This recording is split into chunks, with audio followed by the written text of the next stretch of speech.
తిథేశ్చ శ్రియమాప్నోతి వారాత్ ఆయుష్యవర్ధనం నక్షత్రాత్ హరతే పాపం యోగాద్రోగ నివారణం కరణాత్ కార్యసిద్ధి స్యాత్ పంచాంగ ఫలముత్తమం శుభం క్షేమకరం సౌఖ్యం సర్వదా విజయప్రదం. ఇదండి తిథి, నక్షత్రము, యోగము, కరణము, వారము ఇవన్నీ కూడా మనం ఆచరించడం వల్ల ఏ ఫలితాలు కలుగుతాయి. తిథేశ్చ శ్రియమాప్నోతి, తిథిని ఆచరించడం వల్ల శ్రేయస్సు కలుగుతుంది.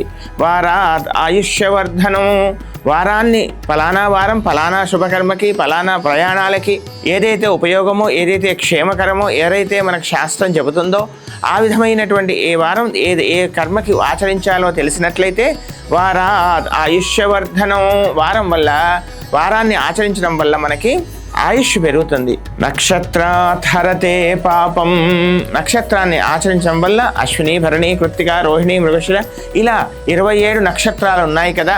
ఈ 27 నక్షత్రాలని ఏ నక్షత్రం ఏ కర్మకి ఏ పనికి ఫలానా పనికి ఈ నక్షత్రాన్ని ఉపయోగించండి అని మనకు శాస్త్రం చెప్పింది. కనుక ఆ విధమైనటువంటి నక్షత్రాలని ఆయా కర్మలకు ఉపయోగించడం వల్ల నక్షత్రాత్ హరతే పాపం, నక్షత్రాన్ని ఆచరించడం వల్ల పాపం నశిస్తుంది.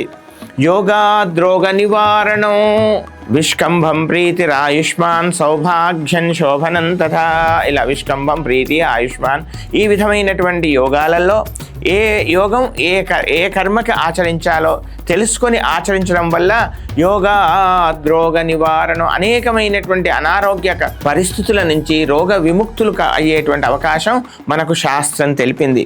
ఈ విధంగా శుభం క్షేమకరం సౌఖ్యం సర్వదా విజయప్రదం, ఈ విధంగా పంచాంగాన్ని తిథి, నక్షత్ర, వార, యోగ, కరణాదులన్నీ కూడా ఈ 5 అంగాల్ని మనం ఏ కర్మకి ఏది ఆచరించాలో తెలుసుకొని ఆచరించడం వల్ల అనేకమైనటువంటి క్షేమకరమైనటువంటి శుభకరమైనటువంటి ఫలితాలు మనలో ఏర్పడతాయి.